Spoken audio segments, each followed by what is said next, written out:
Muy buenos días, mis queridos y distinguidos y apreciados hermanos. Es un placer en esta mañana poder estar con cada uno de ustedes. Y lo más interesante es para aquellos que están en sus hogares. Gracias por permitirnos no solamente entrar a sus hogares, sino que también a vuestros corazones. Bienvenidos y bienvenidos a nuestra escuela sabática, como también a nuestro canal, Nuestro Firme Fundamento. Le damos gracias a Dios en esta mañana, porque podemos abrir el corazón y decirle: Padre eterno, Padre de la gloria, gracias porque a tu santo amor podemos aprender de ti. ¿No? Muy bien, entonces me gustaría, antes de hablar otra cosa, vamos haciendo una introducción cada día para poder aprender la lengua hebrea. Hermanos, escuchen bien, una frase que vamos a repetir durante muchos sábados. La lengua hebrea no salva a nadie. Escuchen bien, la lengua hebrea no salva a nadie. Lo más importante es que nosotros conozcamos su nombre y su significado, ¿no? Qué interesante. Por ejemplo, aquí tenemos nombres originales y nombres falsos. Aquí encontramos la palabra Jehová. La palabra Jehová fue escrita por un sacerdote llamado Pedro Galatino en el año 1518. Eso es lo que significa Jehová. ¿Cuál fue el creador de aquel nombre Jehová? Un sacerdote católico llamado Pedro Galatino en el año 1518. Y cuando vamos al original en hebreo, que dice la palabra Yahweh. Algunos lo conocen como el Padre Eterno, como el Dios, pero lo más importante es el significado de Yahweh. Yahweh, ¿qué significa? El que es, el que era y el que será. Eso significa Yahweh. Miren qué interesante. Miren, el que es, el que era y el que será. Eso significa. Ahora, miren esto. Cuando hablamos también la palabra Jesús, resultado de mala traducción. Vamos a la Biblia, al original en hebreo, dice Yahshua, Yahweh salva. ¿Qué significa Yahshua? Yahweh salva. Miren qué interesante esto, ¿no? Ahora vamos a la palabra Dios. Cuando nosotros abrimos la Biblia y encontramos Dios o el Dios de Abraham, el Dios de no sé qué, los dios. Ahora miren, ahí dice, cuando dice Dios, la palabra Dios, ¿qué significa? ¿Quién es un Dios? Zeus, Zeus, Dios del panteón. Y cuando vemos Elohim, creador de todo, de todas las cosas. Miren qué interesante. Elohim significa creador de todas las cosas. Qué interesante. Ahora miren esto. Señor. Siempre vamos a repetir esto. Hermanos, en sus oraciones, cuando nosotros hablemos, Señor, miren, tenemos al Señor Baal, Señor Satán, Señor tal. Nuestra oración debería ser: Señor creador del cielo y de la tierra, Señor Jesucristo. Bueno, o sea, Adón. Sí, Adón. ¿Por qué? Porque eso es lo que se dice. Ahora, Baal, Señor significa Baal. Adón, Adón que significa dueño absoluto de todo. Él es el dueño del universo, dueño de la creación, dueño de todos nosotros. Qué interesante. Ahora, miren esto. Para muchas personas no es fácil, pero vamos a llegar un día a entender lo que es. Y van a decir, Razón tenía el hermano de decir esto, pero todo queda tal cual como está. Es la decisión de cada uno aprender o no aprender, o quedarse con lo dicho, ¿cierto? La Sagrada Escritura es la fuente de salvación. Es la fuente de salvación para cada uno de nosotros. En esta mañana tenemos una escuela sabática muy interesante. Yo voy a preguntar, ¿estudiamos la lección de hoy? Porque la lección de hoy es una lección extraordinaria. Y me gusta preguntar, ¿el nombre de la lección de hoy cómo se llama? ¿Alguien puede ayudarme? A ver, ¿cómo se llama el nombre de la lección de hoy? El casamiento de Isaac. Ah, por ahí, el casamiento de Isaac. Qué interesante. Vamos a ver cómo llegó Isaac a casarse hoy. Yo creo que cuando se habla de matrimonio, los solteros decimos, ¿cuándo nos tocará? Y los casados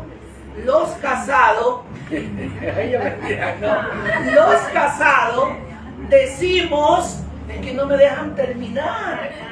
Los casados decimos, si he tenido una buena relación con mi pareja, con mi esposa, con mi familia, excelente, muy bonito. Pero los que no tuvieron una buena relación van a decir, hoy yo no quiero saber es nada del matrimonio.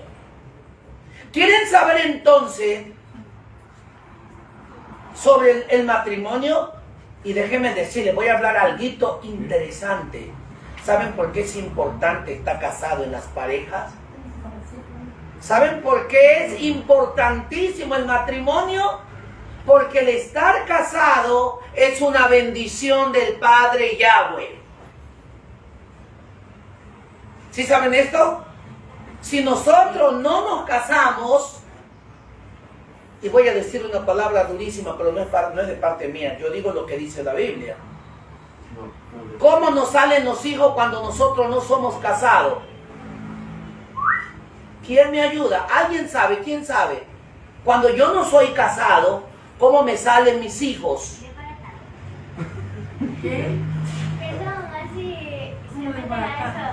Desbaratado, terrible. Bueno, una jovencita me dice terrible desbaratado. Alguien que me ayude con algo que dice la Biblia respecto al matrimonio. ¿Por qué es importante el matrimonio? Los hijos son hijos de bendición, dice la Biblia. Cuando son casados, hijo de bendición. Y ahora,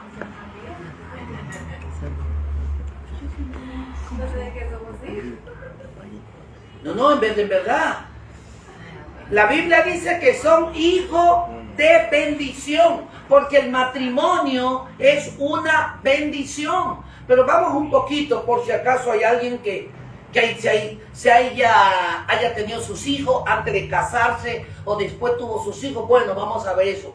Cuando esos hijos, sus padres no fueron casados, pero llegaron a conocer el Evangelio, ellos llegan a ser hijos de bendición. Pero si ahí aún conociendo el mensaje no queremos casarnos, ahora sí hay problema. Ahí sí hay problema. Vendrían a ser hijos de maldición. Pero, así es duro, pero hay que decirlo.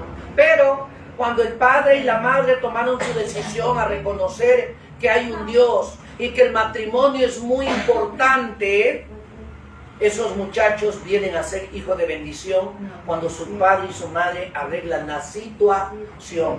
Por ende, miren que yo no he hablado con ninguno de ustedes sobre el matrimonio, pero hay muchas personas o muchas parejas que no les gusta el matrimonio, no les gusta casarse. ¿Saben por qué? Dicen así. Miren, una pareja dice, cuando yo no me casaba, yo era feliz de la vida. Pero cuando me casé, fue la peor vida que yo viví siendo casada. ¿Creen ustedes en esto? La Biblia habla que dejó un hombre y una mujer. Y dice, fructificaos y multiplicaos, llenad la tierra. ¿Por medio de qué? ¿De juntarse o por medio del matrimonio? Por medio del matrimonio. El Padre Yahweh quiere bendecir a todas las parejas. Y por ende, cuando hablamos acerca del matrimonio, ¿de quién estamos hablando? De la lección. Verán que yo solo le estoy haciendo un pequeño resumen de la lección. Hermano, ¿estamos en cámara? Sí. ¿Sí? Quiero hacerle una pregunta yo. Ya. Vamos. Por decirle, yo tengo hijos y yo no me he casado con esta señora. ¿Qué pasa? Pero si de allí usted conoce el Evangelio, usted y conoce la señora, esos hijos como ustedes ya volvieron al camino, porque esa es la pregunta, ¿no? Usted tiene una señora y se junta con ella. Ahí es la pregunta, ¿no? Claro. Y no son casados. Si se juntaron antes de ir a la iglesia, esos hijos, la Biblia dice que no son hijos de bendición, porque los hicimos en fornicación, en adulterio. Pero si después de aquello conocimos el Evangelio, cuanto más si ellos lo conocieron, entonces esos hijos retornan, vuelven a ser llamados hijos de Dios, porque Él los llamó. Porque la Biblia dice en 1 de Juan, mirad cuál amor nos ha dado el Padre, para que seamos llamados hijos de Dios. Por esto el mundo no nos conoce, porque no le conoció a Él. Y el apóstol amado dice, amado, ahora somos hijos de Dios. En este caso, ¿qué mis hijos son hijos de maldición o qué? Pero Porque ustedes yo están casados porque ustedes... No, es que yo no he vuelto a saber de la... del matrimonio. Claro. Entonces me parece un poquito... Fuerte. Claro, como... Está mal explicado. Del primer compromiso que él tuvo, no fue casado. Vivieron así unidos. No, mal explicado no. Porque ya Ese, sabe que- Pero en cambio, En cambio, Franco, conmigo tú no es de matrimonio. conociste el Evangelio, en cambio. Claro, él no conocía. Es que eso es lo que le dije. No lo conocía, pero ahora Yo lo usted conocía, claro. es casado, eso estoy Claro, diciendo. casado conmigo. Después usted vino, se conoció con la hermana y se casaron. Sí. Usted conoció el Evangelio. No, yo me refiero a mi primer compromiso. Eso explica. Es que de eso estamos hablando ahorita. Usted ya conoció, ¿verdad? O bueno, es que está Ese entonces no conocía. estamos hablando de... Es que estamos hablando cuando ya no conocía. No conocía. No conocía, pero no olvide que usted ha retornado a los pies de Yahweh. Y yo creo que cada padre está orando por sus hijos. ¿Y esos hijos conocen el mensaje? No, por eso te digo, yo no he vuelto a saber más de eso. Hermano, una respuesta que usted quiere escuchar. Si esos muchachos en el último segundo de sus vidas, ellos reconocen el mensaje, yo se los aseguro que ellos van a ser salvos. ¿Ok? Puede ser hasta primeros. Exacto. Por eso miren la frase, en el último segundo de sus vidas, el último segundo de su vida, ellos aceptaron a Jesús como su Salvador. Ellos son hijos de Dios y son salvos. Y muchos, ahora viene para nosotros los que conocemos, y muchos que estamos en la iglesia, predicador como yo, dirigente como yo, por un error, en el último momento de mi vida, en el día de Jesucristo, estoy perdido. Es que no es solamente para los de afuera, hermano, es para nosotros, es para todos. Claro, pero porque la Biblia dice que el juicio va a comenzar por nosotros, imagínense. Correcto, o sea, lo correcto que dice, el juicio de Dios comenzará por la casa de Dios. Ahora, miren esto, por eso es que cuando este joven quería esposa, por eso es muy importante esto, estudiar.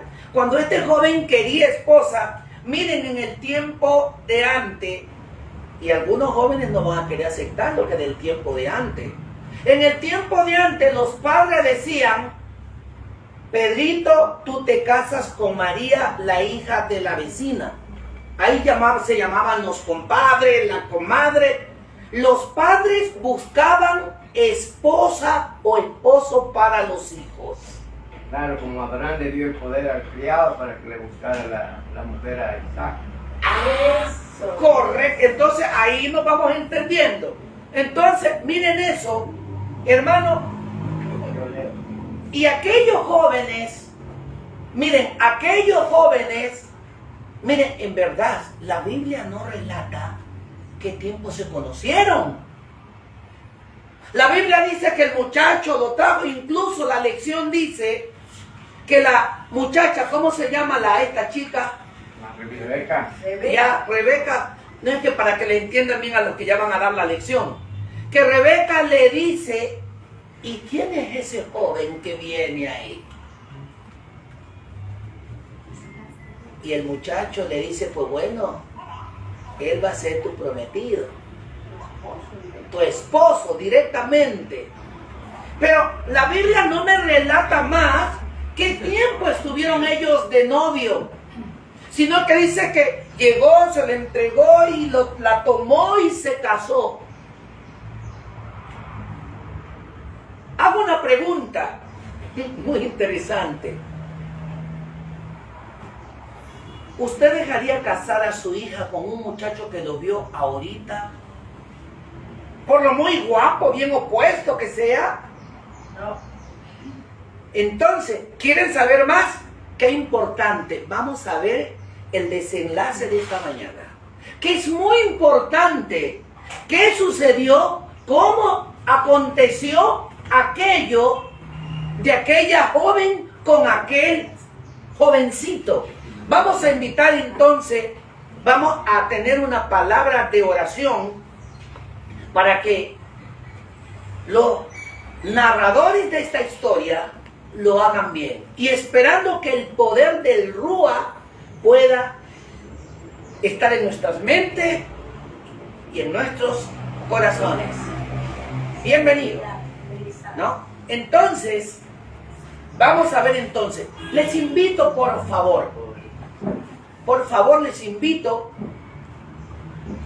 a postrarnos de rodillas y tener una palabra de oración para que el Padre Eterno pueda iluminarnos para poder entender la lección de esta mañana.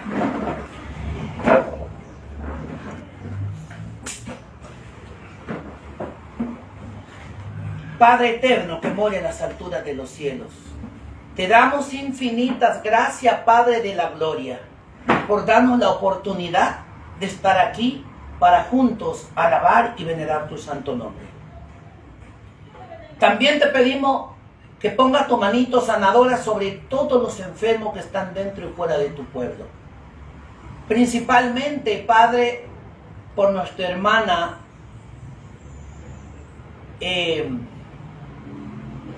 por nuestras hermanas que están delicadas de salud, por aquellos enfermos que están en los hospitales, en las clínicas, en las casas, en todos los lugares que estén. También te pedimos, Padre, por aquellos que sufren injustamente. Y te pedimos, Padre, por la señora Mercy Ceballos, que está delicada de salud, que tú que eres el médico de los médicos, que curas sin medicina, tú puedas curarle.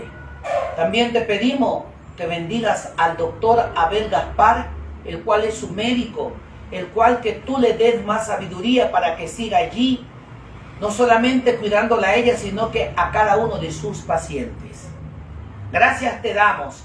También te pedimos por nuestra hermana Zaida, que está delicadita de salud, que tú como médico puedas recuperarla y que pueda venir pronto. Padre, esperamos un milagro porque sabemos que ella va a venir, porque tú eres el dador de todas las cosas. Por cada una de las vidas de los que estamos aquí, queremos ser transformados con tu poder. Queremos aprender tu palabra. Queremos estar sanos para darle gloria al Padre Altísimo, al Dios de la gloria. Padre, a levantar nuestras rodillas, que todo lo que hablamos no sean nuestras palabras, sino tu palabra, llegando a cada corazón y transformando cada vida que podemos hablar de tu palabra en esta mañana. Que el mensaje de la escuela sabática sea un mensaje convincente, que sea un ejemplo para que cada uno de nosotros también podamos seguirlo. Gracias, Padre, por estar con nosotros, y una bendición muy especial para cada una de las familias que estamos aquí presentes en tu casa de oración. Para aquellos que están en casa que no han podido venir, Padre de la gloria, protégelos y dales el poder que viene desde lo alto. En el nombre y por los méritos de Yahoshua lo pedimos. Amén. Amén, Amén. y amén.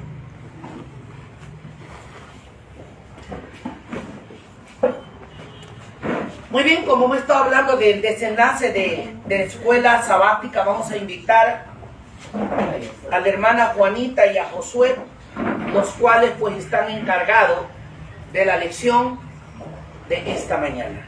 Así que por favor, mucha atención, abramos nuestro libro Patriarca y Profeta y miraremos la belleza y el gran desenlace del casamiento ¿de quién? De Isaac. Con ustedes, nuestros hermanos, los cuales se darán gusto en esta mañana.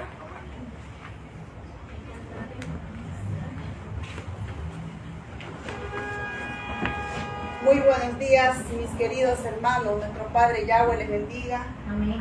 todos los días de nuestra vida, ¿no? Es un privilegio, como siempre le decimos todos los sábados, compartir este maravilloso mensaje que nuestro Padre Yahweh ha dejado en estos maravillosos libros, ¿no?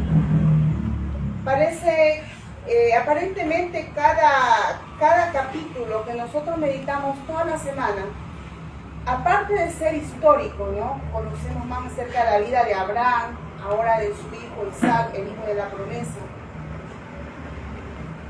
Lo que me gusta de este libro, Patriarcas y Profetas, mis hermanos, y me llama más la atención, no sé a ustedes, es que cada capítulo es un consejo para cada uno de nosotros en la actualidad. No solamente el libro Patriarcas y Profetas es historia, no. El libro Patriarcas y Profetas es un consejo que nos da a nosotros como padres y también para nuestros hijos. Así que, mis hermanos, no nos perdamos el estudio de cada semana. Es muy interesante que nos involucremos en cada capítulo que nosotros estudiemos todas las semanas, ¿no? Bueno, vamos a comenzar con el capítulo 15, que titula El casamiento de Isaac. ¿Me ayuda, Josué, por favor, con la primera parte? Abraham había llegado a la ancianidad y sabía que pronto moriría, pero aún le quedaba un acto por cumplir.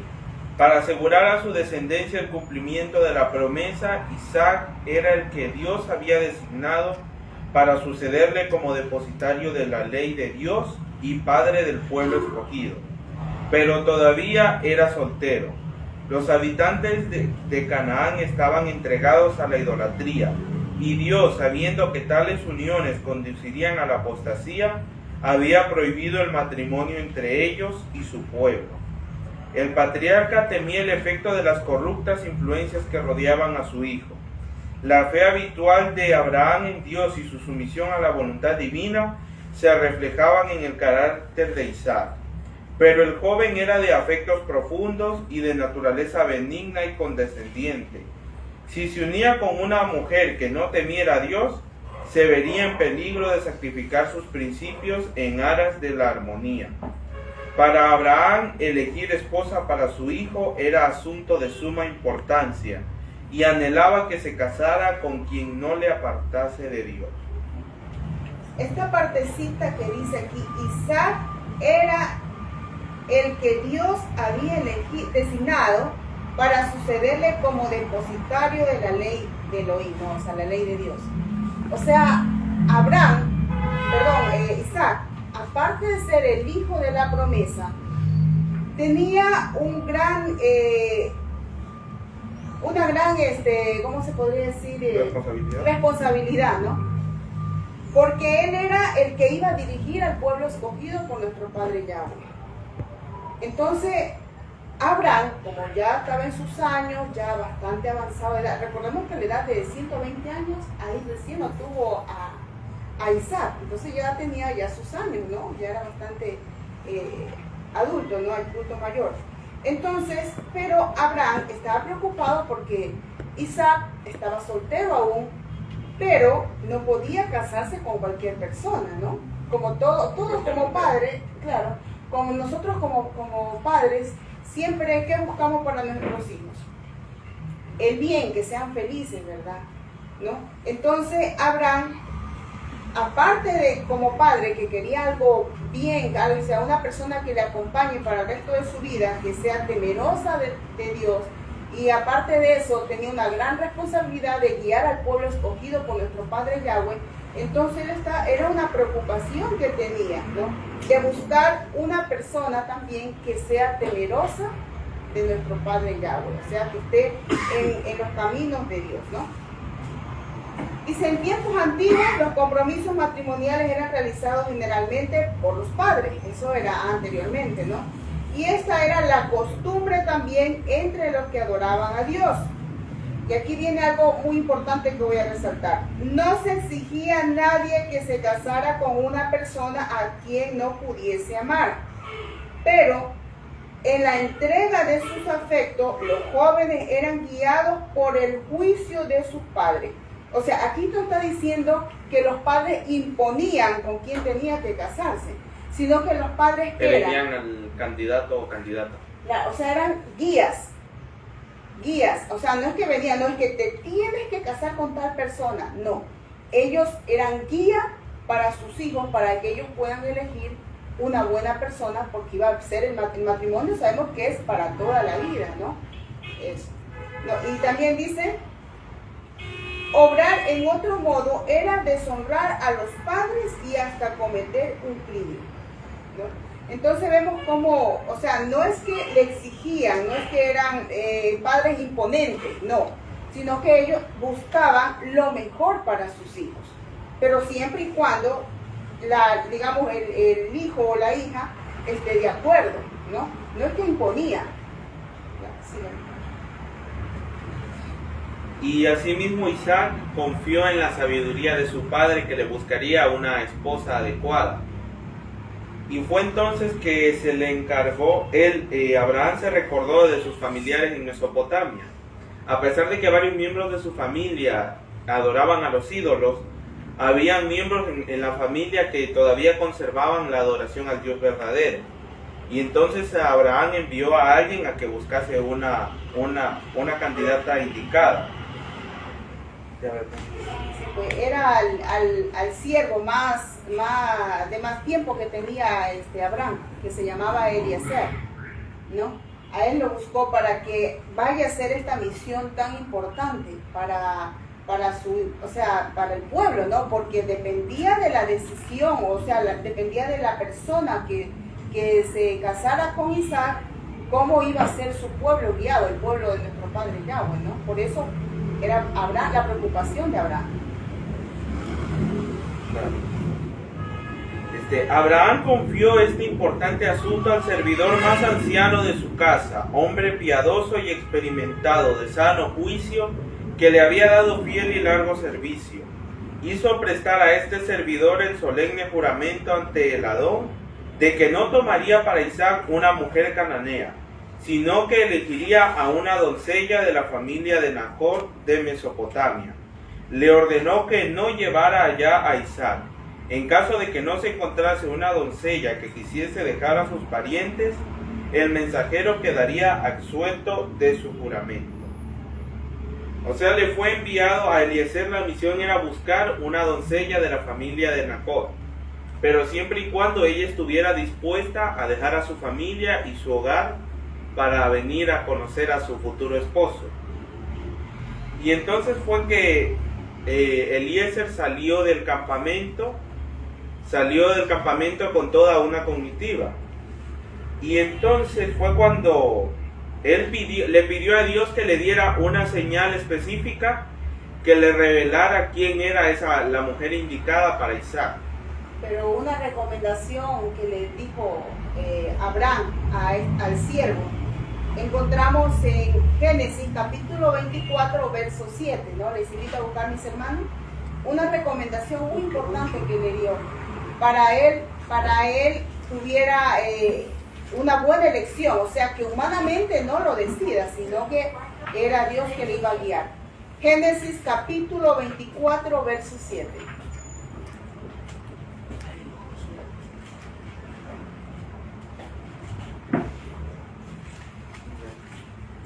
Yahweh, Dios de los cielos y Dios de la tierra, que me tomó de mi casa paterna y de mi patria, y que me habló y me juró diciendo: a tu descendencia daré esta tierra, él enviará a su ángel delante de ti, y tomarás de allí mujer para mi hijo.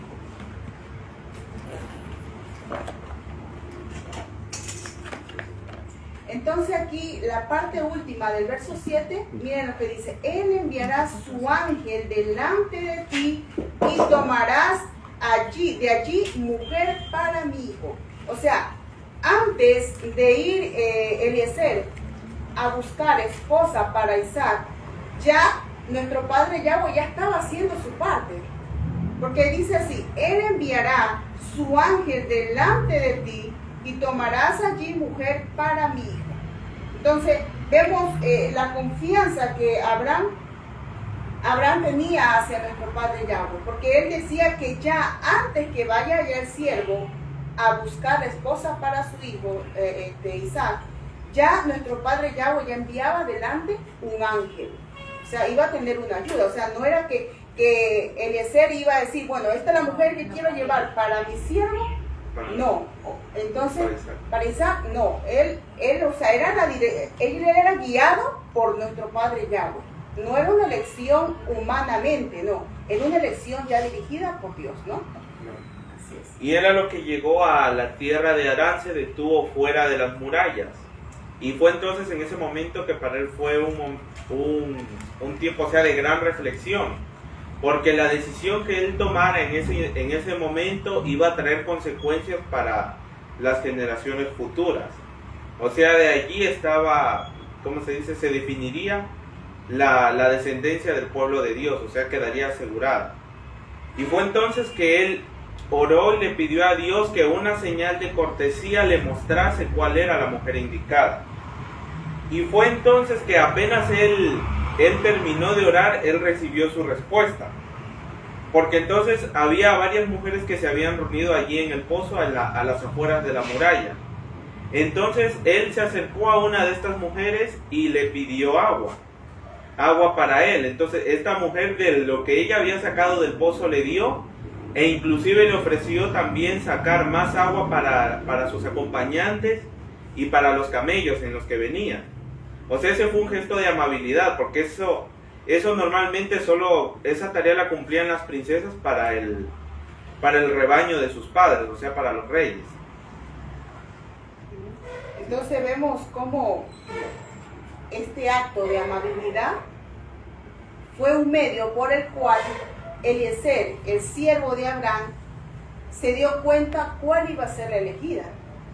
¿Qué nos cuenta más la historia, Josué? Esa era la señal deseada. La moza era de muy hermoso aspecto, y su presta cortesía daba testimonio de que poseía un corazón bondadoso y una naturaleza activa y enérgica. Hasta aquí la mano divina había estado con Eliezer. Después de retribuir la amabilidad de la joven dándole ricos regalos, el forastero le preguntó por su parentela, y al enterarse que era hija de Betuel, sobrino de Abraham, el hombre entonces se inclinó y adoró a Yahweh. Se dio cuenta que la respuesta estuvo ahí, ¿no?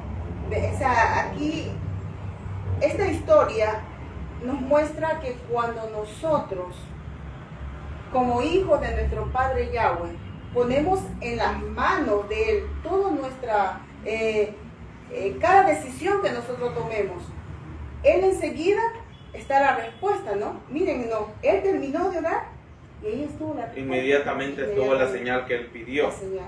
Y justamente era de la familia de Abraham, tal y cual como el juramento que él había hecho. Sí, o sea, lo que buscaba el siervo Eliezer era una persona que no sea idólatra, porque recordemos que en aquellos tiempos había mucha idolatría también. Entonces, pocos eran los pueblos que no practicaban la idolatría, ¿no? O sea, adorar a otros dioses. Entonces, por eso era una misión muy importante que tenía Eliezer. Entonces Eliezer se dirigió a casa de esta mujer, y fue que habló con Betuel, el padre de la muchacha, y entonces le comunicó cuál era el objetivo por el que él estaba allí en ese lugar, por qué se encontraba allí. Le explicó que él había ido a buscar una esposa para el hijo de Abraham, para Isaac, y entonces esta situación se la explicaron a Rebeca. Y Rebeca, ella estuvo confiada de que Dios la había elegido para ese momento. Y ella aceptó ir y dejar a su familia. O sea, dejar todo, su tierra natal, para ir a conocer a su futuro esposo. Obteniendo el consentimiento de la familia, preguntaron a Rebeca misma si iría tan lejos de la casa de su padre para casarse con el hijo de Abraham. Después de lo que había sucedido, ella creyó que Elohim la había elegido para que fuese la esposa de Isaac, y dijo, sí iré. Imagínense, ¿no? Ella fue,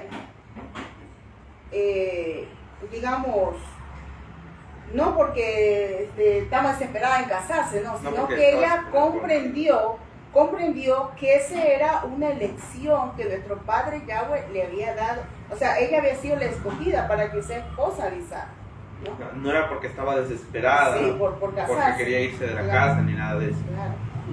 Sí.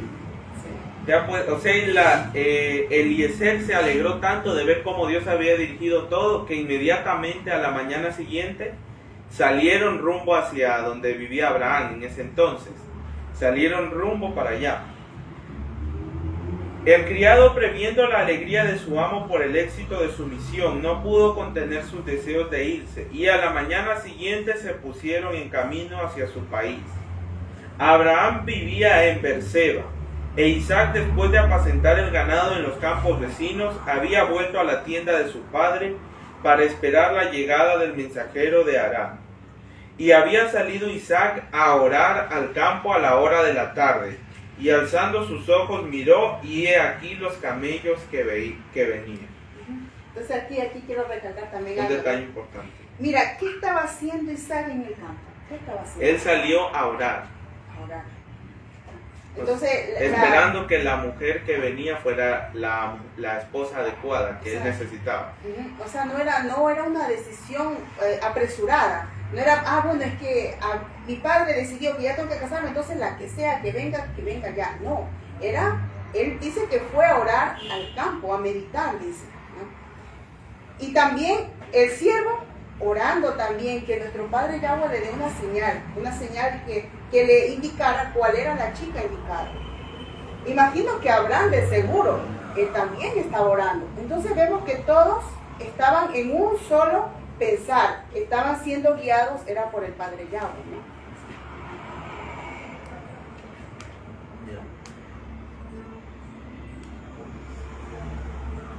Y había salido Isaac a orar al campo a la hora de la tarde, y alzó sus ojos y miró, y he aquí los camellos que venían.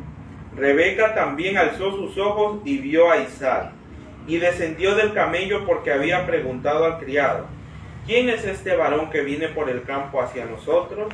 Y el siervo había respondido: este es mi señor. Ella entonces tomó el velo y cubrióse. Entonces el criado contó a Isaac todo lo que había hecho. E introdújola Isaac a la tienda de su madre Sara y tomó a Rebeca por mujer y amóla. Consolóse Isaac después de la muerte de su madre. Abraham había notado los resultados que desde los días de Caín hasta su propio tiempo dieran los casamientos entre los que no temían a Dios y los que le temían.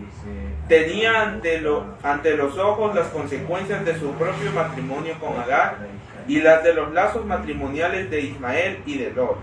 La falta de fe de Abraham y de Sara había dado lugar al nacimiento de Ismael, mezcla de la simiente justa con la impía.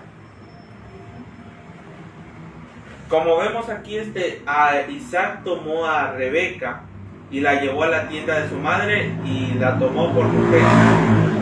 O sea, pero primeramente se casaron. Eso es lo que está dando a entender. No quiero que se malinterprete. Ya fueron a la tienda de su madre y él la tomó como esposa. Y dice que la amó. O sea, con el tiempo él llegó a amarla. O sea, ambos llegaron a amarse. ¿Por qué? Porque este casamiento no fue algo por impulso o por emoción momentánea, sino que fue algo que Dios mismo dirigió. Dios mismo dio la providencia para que se diera.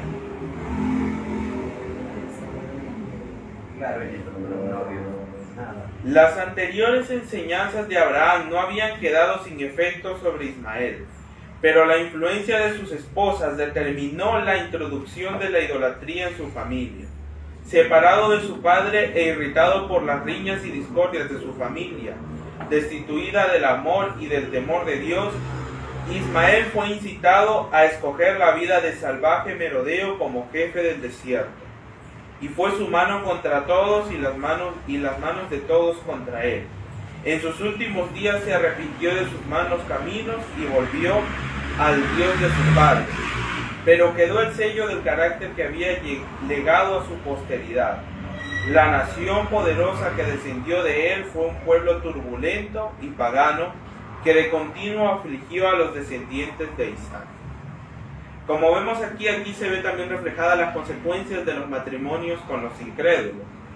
En ese entonces Ismael se casó con varias mujeres que no creían en Dios, que no tenían el conocimiento del Dios verdadero.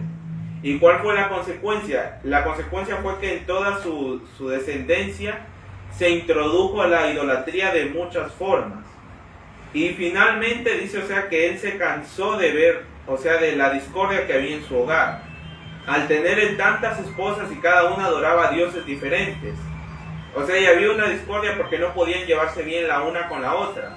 Y en sí también los hijos de cada una de sus esposas. No había paz en ese hogar. Recordemos que porque hay algunas personas que cogen, como ejemplo, dice, que sí se puede tener más de 2 mujeres. No. Nuestro padre Yahweh nunca estuvo de acuerdo, porque si dice, si Abraham se casó está casado con Sara y se casó con Agar, pero esa no era la voluntad del padre Yahweh. Lo mismo le pasó a Ismael. ¿Qué pasó? Escogió una que no eran personas idólatras, que creían en dioses paganos. Otra que él te dice, por eso aquí dice sus esposas, quiere decir que se casó con otras personas más, ¿no? Con varias. Entonces, pero había esa discordia. Es que nunca va a haber felicidad, porque siempre va a haber desacuerdo, ¿no? Porque la voluntad de nuestro Padre. Entonces, al inicio, cuando fue la creación, hubiera creado nuestro Padre Yahweh 2 esposas para Adán, ¿no? Entonces, vemos que fue el ser humano que se desvió de los principios de Dios. Claro, y él, aunque tenía el conocimiento que su padre le había transmitido, él se desvió debido a la influencia de sus esposas. Por vivir en armonía, él fue cediendo en varios puntos, fue cediendo a las exigencias de sus esposas y finalmente adoró ídolos también, igual junto con ellas. Pero dice que en sus últimos días Ismael se arrepintió de haber hecho lo que hizo y se volvió nuevamente a Dios. O sea, nuevamente en sus últimos días él se redimió con Dios. O sea, él volvió y se puso a cuentas con Dios. Pero lamentablemente su descendencia siguió con ese legado de paganismo para la posteridad. E inclusive dice que sus descendientes, siglos más adelante, serían los que atormentarían a los descendientes de Isaac. O sea, al pueblo de Israel, ellos serían los que los atormentarían y guerrearían contra ellos. Y aquí también nos habla de la consecuencia que tuvo Lot, ¿no? Que su mujer o su esposa no era temerosa de Dios, ¿no? Dice aquí, la esposa de Lot era una mujer egoísta e irreligiosa, que ejerció su influencia para separar a su marido de Abraham.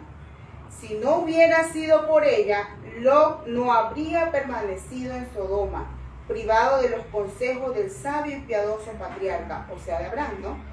La influencia de su esposa y las amistades que tuvo en esa ciudad impía lo habrían inducido a apostatar de Dios, y de no haber sido por la instrucción fiel que antes había recibido de Abraham, el casamiento de Lot y su decisión de residir en Sodoma iniciaron una serie de sucesos cargados de males para el mundo a través de las muchas generaciones. O sea, aquí nos da a entender que cuán importante es la decisión que nosotros tomemos, mis hermanos, ¿no? Porque vemos que Lot, por escoger una mujer que era egoísta y religiosa, incluso en otras palabras le prohibía, ¿no?, que siga teniendo esa estrecha amistad que tenía con Abraham, porque Abraham le enseñaba buenos principios. Recordemos que Abraham, no solamente él se levantaba a hacer el altar en la mañana y en la tarde, solo él y su familia, ¿no?, sino era a todos los que estaban en el campamento. Entonces, él se había grabado algunas de las enseñanzas de Abraham.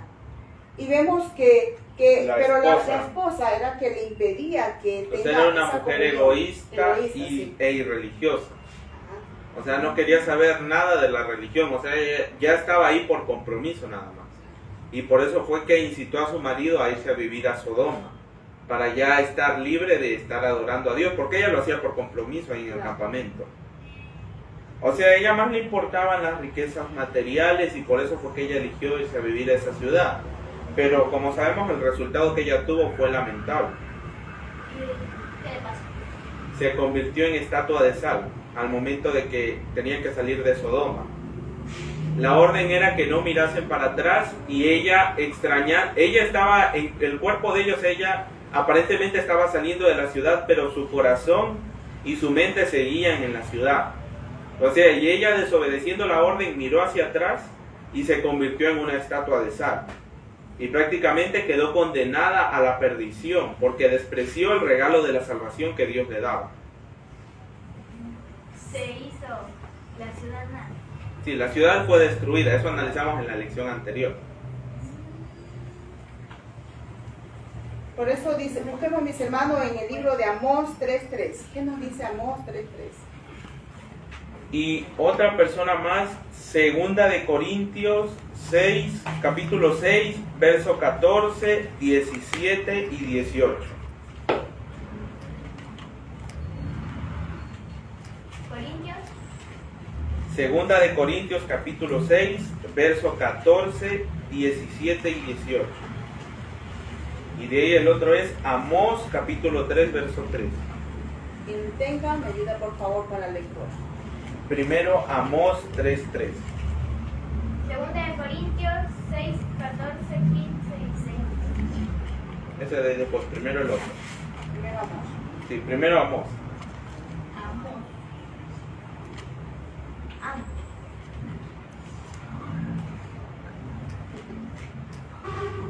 Amós capítulo 3, verso 3. 3:3. Sí. Dice, ¿andarán dos juntos si no se hubieran puesto de acuerdo? Entonces vemos que nuestro Padre Yahweh mismo nos dice en su palabra, ¿no? ¿Andarán dos juntos si no estuvieran de acuerdo?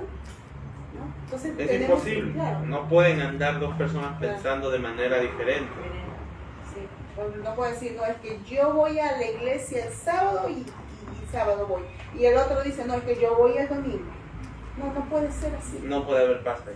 Y ahora sí, segunda de Corintios capítulo 6, verso 14, y de ahí se salta al 17 y al 18.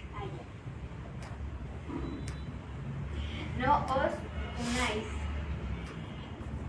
Dice 2 de Corintios 6:14, somos templo de Dios viviente, no os unáis el yugo desigual con los incrédulos, porque ¿qué compañerismo tiene justicia con la justicia? Injusticia. Ya. Ahora el verso 17 y ¿Y 18. qué comunión la luz con la tiniebla? ¿Qué comunión la luz con la tiniebla? El 17 y el 18. Ya dice. Por lo cual, salid de en medio de ellos y apartaos, dice el Señor, y no toquéis lo inmundo, y yo os recibiré. Acá dice, y seré por vosotros por Padre, y vosotros me seréis hijos e hijas, dice el Señor Todopoderoso. Gracias. Ya, como vemos aquí que nos da a entender estos versos, ¿qué unión puede haber entre la luz y las tinieblas? No tienen nada en común, o sea, son dos cosas muy distintas que no pueden estar juntas. Es como el aceite en el agua. Claro, así, el agua y el aceite, por más que uno lo revuelva, lo ponga de la forma que sea, no se va a revolver nunca, nunca se mezcla. Ya, eso mismo debemos entender en cuestión también del matrimonio. ¿Cómo puede unirse una persona creyente con otra persona no creyente? O sea, no pueden unirse, ¿por qué? Porque va a haber siempre esa discordia entre ambos.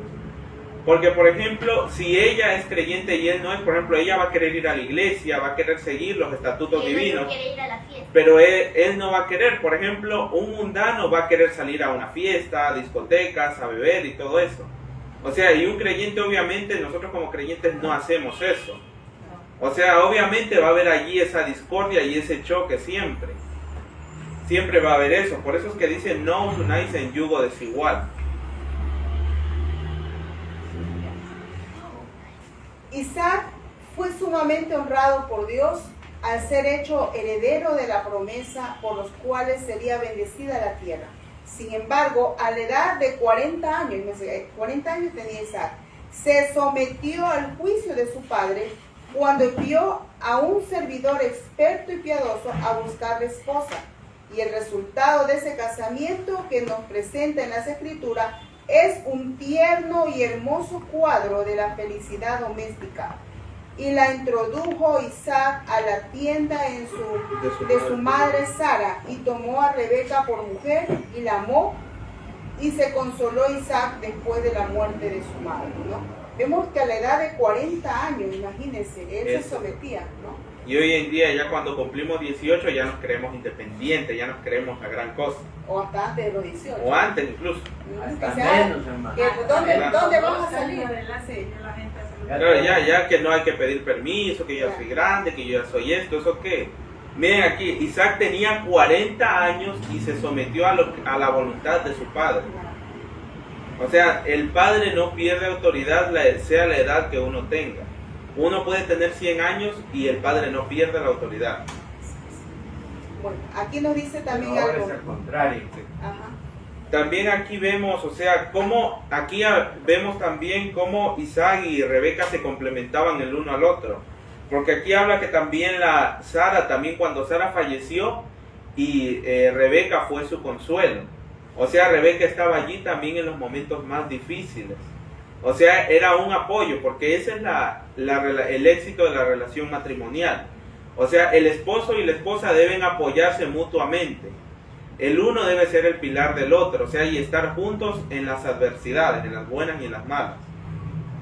Por eso dice cuando nuestro Padre Yahweh creó a Adán y a Eva, ¿qué dijo? Ayuda idónea, ¿no? Ayuda idónea. O sea, ni el uno ni el otro es superior al otro. Por eso son ayuda idónea, los dos. Bueno, dice, ¿qué contraste entre la conducta de Isaac y la juventud? Mira, ahora nos habla para él, por eso me encanta este libro, mis hermanos. Mire cómo dice aquí. ¿Qué contraste entre la conducta de Isaac y la de la juventud de nuestro tiempo. Aún entre los que dicen ser cristianos, con demasiada frecuencia los jóvenes sienten que la entrega de sus afectos es un asunto en el que tienen que consultarse únicamente a sí mismos, un asunto en el cual no deben intervenir ni Dios ni los padres. Pues es un contraste muy fuerte que hay hoy en la actualidad, ¿no? ¿Qué dice el adolescente? No, es que yo sé a quién escojo como amigo o amiga, ¿no? O como novio o novia. Ahora la juventud de ahora, ¿qué dice? No, es que yo elijo a quién quiero como novia o como novio o como enamorado o como amigo, ¿no? Y eso no debe ser así, mis hermanos. Si nuestros padres nos aconsejan, es para nuestro bien. Suelen bastarles unos pocos años de matrimonio para convencerlos de su error, pero muchas veces es demasiado tarde para evitar las consecuencias perniciosas. La falta de sabiduría y dominio propio que los indujo a hacer una elección apresurada agrava el mal hasta que el matrimonio llega a ser un amargo yugo. Así han arruinado mucho su felicidad en esta vida y su esperanza de una vida venidera. O sea, por hacer elecciones apresuradas, por impulso, se unen dos personas, se casan, o sea, y después están arrepentidos y ya sienten que el matrimonio es una carga. O sea, y para estas parejas el matrimonio resulta ser el fin de su relación. O sea, el fin de esa buena relación que tenían. O sea, porque mientras eran novios creían que porque se llevaban bonito en las citas y todo eso, ellos creían que iba a ser lo mismo ya viviendo juntos. Pero ya viviendo juntos, ahí es que se dan cuenta cómo son en realidad cada uno. Porque ahí comienzan a convivir cada uno y se ve cada uno cómo es el carácter. Porque una cosa es ver a la novia ahí en la cita, que está feliz, que alegre y todo eso, pero otra cosa ya es convivir con ella. Ya es convivir con ella ya todos los días, claro, día y noche con cada persona. Ahí es que se ve el carácter de cada uno. Claro, por ejemplo, la vida, mi papi siempre nos decía, la vida de enamorado es una, la vida de casado es otra, ¿no? O sea, uno tiene que, ahí recién uno se conoce los caracteres del uno hacia el otro, ¿no? Pero aquí nos dan tres pasos muy importantes que cada joven debe ver en su vida, ¿no? Antes de tomar esta decisión muy grande del matrimonio, dice. Si hay un asunto que debe ser considerado cuidadosamente en el cual se debe buscar el consejo de personas experimentadas y de edad, es el matrimonio. Si alguna vez se necesita la Biblia como consejera, si alguna vez se debe buscar en oración la dirección divina, es antes de dar un paso que ha de vincular a dos personas para toda la vida. Aquí están los 3 puntos, mis hermanos. Primero, consejo de personas experimentadas y de edad. La Biblia como consejera y buscar la dirección divina. Esos son los 3 pasos, mis hermanos. Si es posible, subrayenlos ahí en sus libros, mis hermanos. Esos son los 3 pasos que nosotros como seres humanos, no solamente puede ser para el matrimonio, hasta para cualquier decisión, mis hermanos, ¿no? Por eso dice, consejo de personas experimentadas y de edad. La Biblia como consejera y buscar la dirección divina. Son 3 pasos, mis hermanos, que no debemos de pasar por alto. Los padres nunca deben perder de vista su propia responsabilidad acerca de la felicidad futura de sus hijos. El respeto de Isaac por el juicio de su padre era el resultado de su educación, que le había enseñado a amar una vida de obediencia. Al mismo tiempo que Abraham exigía a sus hijos que respetasen la autoridad paterna, su vida diaria daba testimonio de que esta autoridad no era un control. A veces en la actualidad los jóvenes de ahora, ¿qué piensan? Que uno como padre le están controlando. No es que me controlas mucho. Así dicen los jóvenes en la actualidad. Es que me controlas mucho, tú quieres todo saber de mí. No es eso, ¿no? Por eso dice, su vida diaria daba testimonio de que esta autoridad no era un control egoísta y arbitrario, sino que se basaba en el amor y que procuraba su bienestar y dicha. Claro, la autoridad de los padres no es como decir algo que se viene a imponer, sino que debe ser basado siempre procurando en el amor y procurándose por el bienestar y la dicha del hijo. O sea, tampoco, como vemos aquí, los matrimonios de antes era que los padres elegían el candidato, pero no es que se le imponía o se le obligaba que tenía que casarse con él o con ella sin importar, o sea, si estaba de acuerdo o no, sino que se trata en lo posible de aconsejar para buscar, o sea, la mejor opción, porque el matrimonio no es nada más una unión para un corto tiempo, sino que es para toda la vida. Porque recordemos desde el principio, cuando Dios estableció el matrimonio, fue para que durara por siempre.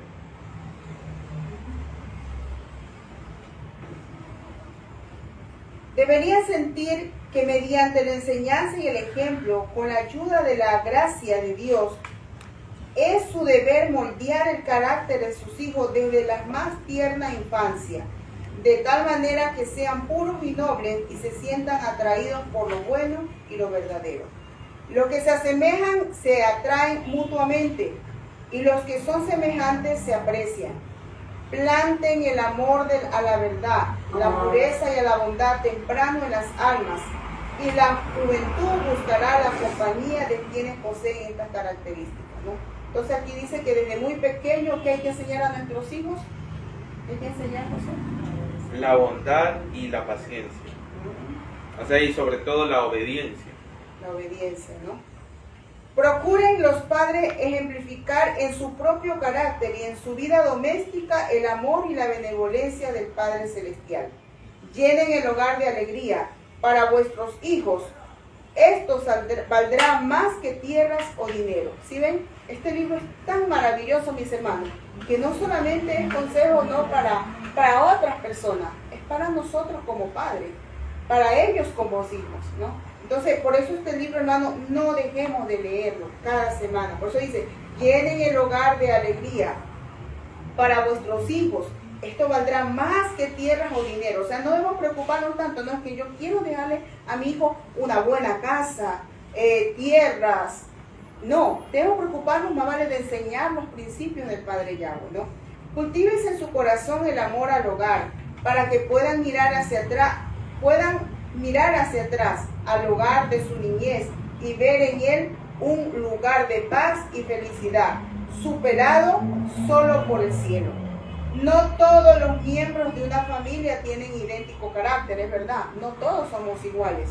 Y habrá muchas ocasiones para ejercitar la paciencia y la indulgencia, pero por medio del amor y el dominio propio, todos pueden vincularse en la más estrecha comunión. O sea, aquí en otras palabras me dice que no es fácil, porque todos no tenemos el mismo carácter. Todos no tenemos el mismo carácter.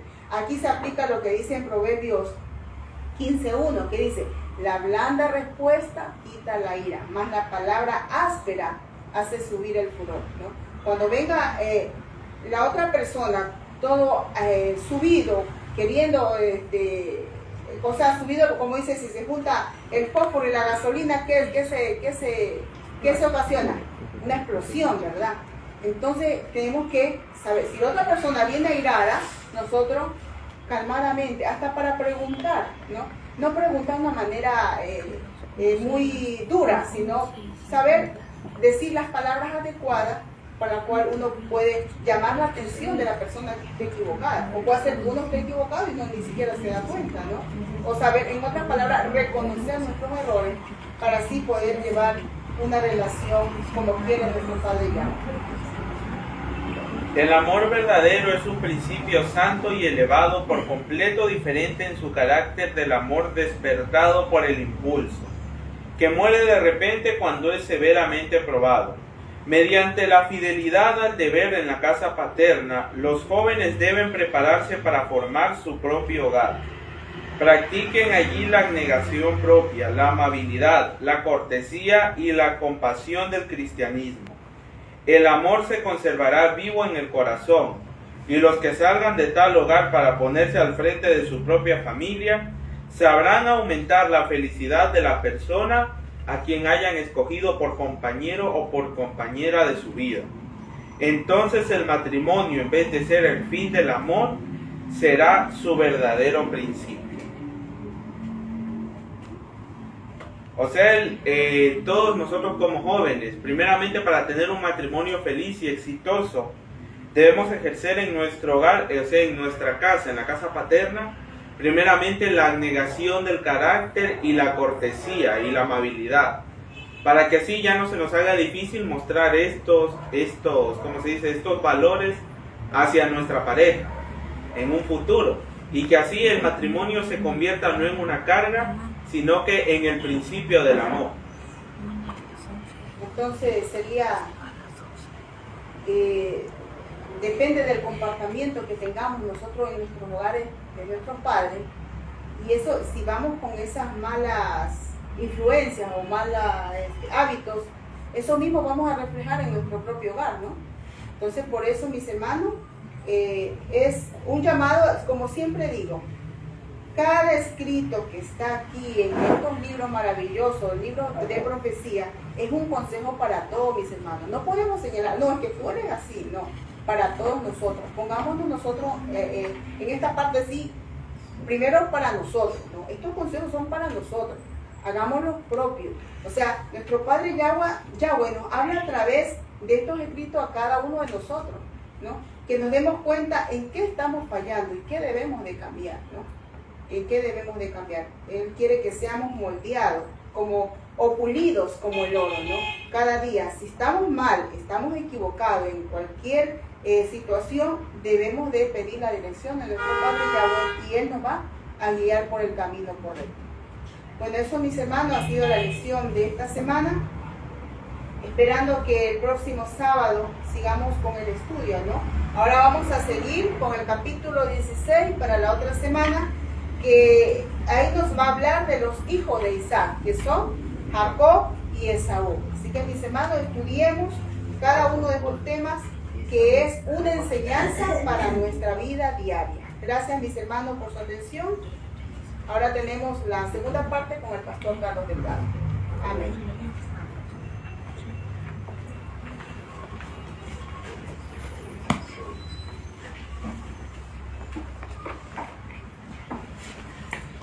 Muy bien, hermanos. ¿Qué tal nos fue con la escuela de esta mañana? ¿Hemos aprendido lección? Como dice el libro Testimonio para la Iglesia, ¿será que estamos preparando a nuestros hijos para el reino de Dios o para el reino del enemigo? Miren, qué interesantísima la lección de esta semana, ¿no? Y no solo la de esta semana. Les cuento que la que viene, yo le estaba echando una revisadita y está, pero es extraordinaria. Yo creo que si aquí no aprendemos a convivir como familia, como hermanos, ¿qué estamos haciendo y a qué venimos a la iglesia? Sinceramente, ahora esta parte me toca a mí hablar un poquito fuertito, ¿no? Porque es la gran realidad. Si no aprendemos a educarnos en las casas, ¿a qué venimos a la iglesia? Y déjenme decirle algo duro, ¿no? Que el reino de los cielos no es para tontos.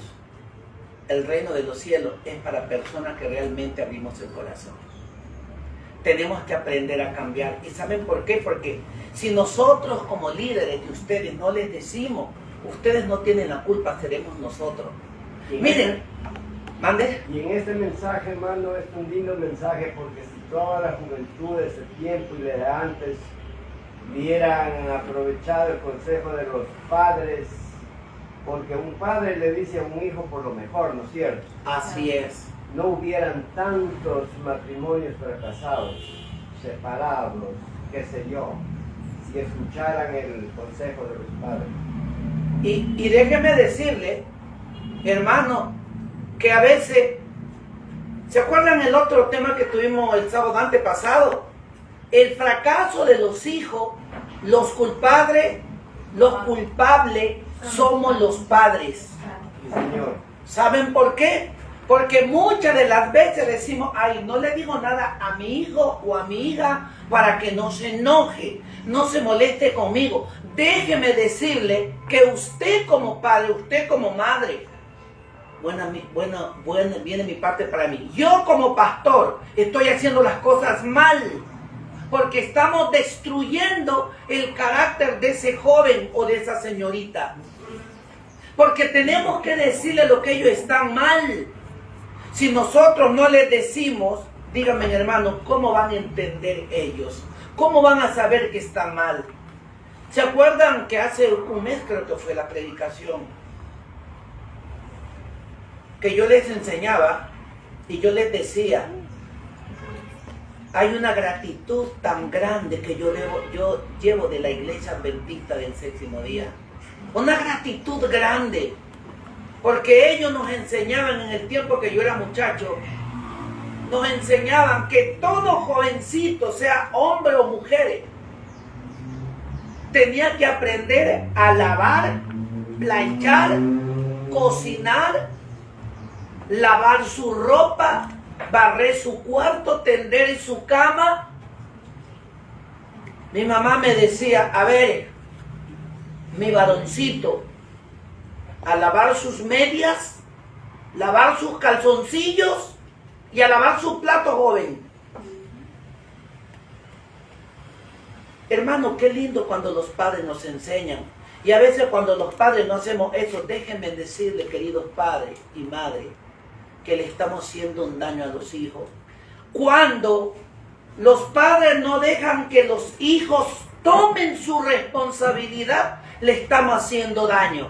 Después nuestros hijos van a sufrir, ¿saben por quién? Por nosotros. Porque nosotros le estamos quitando la responsabilidad a los hijos. Imaginémonos en el tiempo de Yahshua, el mismo Hijo de Dios. Él aprendió primero una profesión en la tierra. Una profesión. Pero ¿saben nosotros qué decimos? Ay, no, es que como es mi único hijo, mi única hija, que no haga nada, que haga la empleada. Usted está mal, está muy equivocado y mal informado, porque los hijos de Dios no funcionamos de esa manera. A los hijos hay que enseñarle todo, todo. ¿Saben? Ahora yo le agradezco a mi madre por lo que soy ahora. Yo me crié sin mi papá. Miren lo que les voy a decir. Yo me crié sin mi papá. Yo me crié con mi mamá. Y mi mamá me decía, a ver, jovencito, a lavar el plato, a lavar la cuchara, ¿ah? A lavar sus medias, y eran olorosas, sus calzoncillos. ¿No es cierto? Toda una vida me gustó. Si se han dado cuenta, ¿no? ¿Qué tipo de camisa me pongo más? Oye, la dejaba amarilla. Del mugre, si no, pregúntenle a mi esposa. Miren, entonces, ¿saben qué hacía mi mamá? En ese entonces vivíamos cerca del Río Verde. Decía, a ver, mijito, acompáñeme al río a lavar la ropita. Y una vez yo le dije de aquí del púlpito, yo sé que va. Antes la parada de lavar la ropa era en el Río Verde. Ajá. Allá era todo el toque. Mi madre me decía, hijo, acompáñeme, déjeme la tinita. Y cuando ya estaba en la tinita, a lavar tu ropa te meto palo. ¿Tú crees que a mí mira cómo dejas la ropa? Prueba para que veas. Y cuando me ponía a lavar y no podía, ya cuando no podía me decía, presta acá. Las madres siempre tienen corazón de madre. Entonces, pero cuando nosotros como padres no enseñamos a los hijos, hermano, le estamos haciendo un daño, ¿sabe? Cuando el varón, por ejemplo, si yo no les enseño a trabajar a ellos, cuando busquen las mujeres, me va a tocar que mantenérselas. Pero algunos de ustedes son testigos que donde yo voy, ando con mis hijos enseñándoles a trabajar. ¿Saben por qué? Porque yo quiero que ellos sean responsables. le den a su esposa humildemente lo que ellos puedan darle, pero trabajando. Hay muchas personas que me critican y dicen, mírelo, cómo carga a los hijos trabajando. Mire, es el mejor regalo que un padre puede darle a los hijos, enseñarles a trabajar. Y a perder la vergüenza. Exacto, y a perder la vergüenza. Entonces, padre que no le enseña a trabajar a su hijo, perdóneme, yo sé que estoy en cámara, pero es un irresponsable, porque tiene que enseñarle a trabajar. Mamá que no le enseña a cocinar a sus hijos. Miren, y si estoy mintiendo, Dios está aquí. Cuando a mi esposa le toca salir, yo me quedo tranquilo en mi casa, porque yo sé cocinar, yo sé planchar, yo sé hacer todo en la casa. Repito la misma frase, la esposa, como dice la Biblia, es ayuda idónea. La esposa no es empleada ni esclava del hombre. Y muchos hombres creemos que nos hemos casado con una esclava. Ya no le perteneces a tu mamá, me perteneces a mí. Ven acá a lavar, planchar, cocinar y hacer todo. Y mientras yo con los brazos cruzados. El hombre cuando puede sí debe ayudar. La mujer no es esclava. Ah, no, por eso me casé, para que haga. Por eso yo doy la plata. Aunque dé la plata y el oro y todo, cuando es necesario tiene que meter la mano, ayudarle a la mujer. Así que, queridos padres, queridas madres, seamos responsables por nuestros hijos. Eso fue lo que enseñaron estos hombres a sus hijos. Y cuánto más ahora nosotros a nuestros hijos. Queremos ver que nuestros hijos se casen bien. Enseñémosle a hacer las cosas. Porque yo lo digo como varón. A mí me gusta que la mujer atienda a su esposo. Y los varones, como varones, yo no creo que un hombre va a decir, esta mujer no sabe cocinar, planchar, yo con esa me quiero casar. Nadie quiere casar a esa mujer. Esa mujer simplemente sirve para ser usada y nada más. Entonces hay que aprender. Y si el varón sabe más que su esposa, enséñele, tampoco la maltrate. ¿Entendido, hermanos? Entonces, qué lindo es lo que la Biblia enseña para nosotros. Ahora, de nosotros depende la felicidad de nuestros hijos. ¿Queremos seguir preparándonos para esta vida y la eternidad? Sigámonos preparándonos para el servicio del prójimo y de la humanidad. Vamos, mis queridos hermanos, a tener un receso de la escuela sabática. Vamos a tener 5 minutitos y de ahí nos conectamos nuevamente para el culto divino. Agradecemos a cada uno de nuestros hermanos, amigos oyentes, los cuales tuvieron el gusto, el placer, el privilegio de participar de esta escuela sabática, ¿no? Les agradecemos por estar con nosotros. Y para terminar esta hermosísima escuela sabática, les vamos a invitar a colocarnos de pie para cantar un hermoso cántico y de allí terminar con una bendecida oración. Y allí tendremos otros 30 minutos más del culto divino. Si este culto divino de la escuela sabática nos gustó, el culto divino nos va a zarandear. Así que pila con esto, ¿no? Vamos a continuar con el estudio de esta semana. Somos un pequeño pueblo Muy feliz. muy feliz. El Señor es nuestro guía y nos colma de alegría. Somos un pequeño pueblo Muy feliz. muy feliz. Vamos a cantarlo ya. 1, 2, 3. Somos un pequeño pueblo muy feliz. Somos un pequeño pueblo muy feliz. El Adón es nuestro guía y nos colma de alegría. Somos un pequeño pueblo muy feliz. Oh sí, amén, gloria a Dios. Pero no estaban tan sonrientes. Lo vi un poco serio. Vamos a hacerlo otra vez. Y queremos verlos sonreír a todos, ¿ya? Vamos una vez más. 1, 2, 3. Somos Somos un pequeño pueblo muy feliz. Somos un pequeño pueblo muy feliz. El Adón es nuestro guía y nos colma de alegría. Somos un pequeño pueblo muy feliz. Oh sí, amén, gloria a Dios. Muy bien, agradecemos a cada uno de ustedes. Vamos a tener una palabra de oración para terminar la escuela sabática, ¿ya?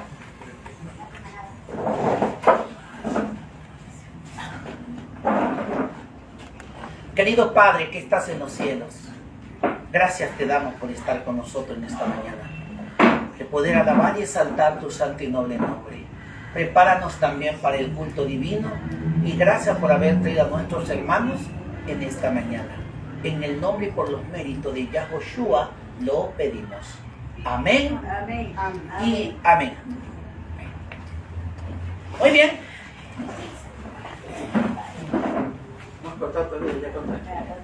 Allá. Muy bien, entonces hermanos, en 5 minutitos volvemos para el culto divino. Si ustedes no se perdieron la escuela sabática, no pueden perderse el culto divino porque es un tema para el tiempo del fin. Bendición, shalom, shalom.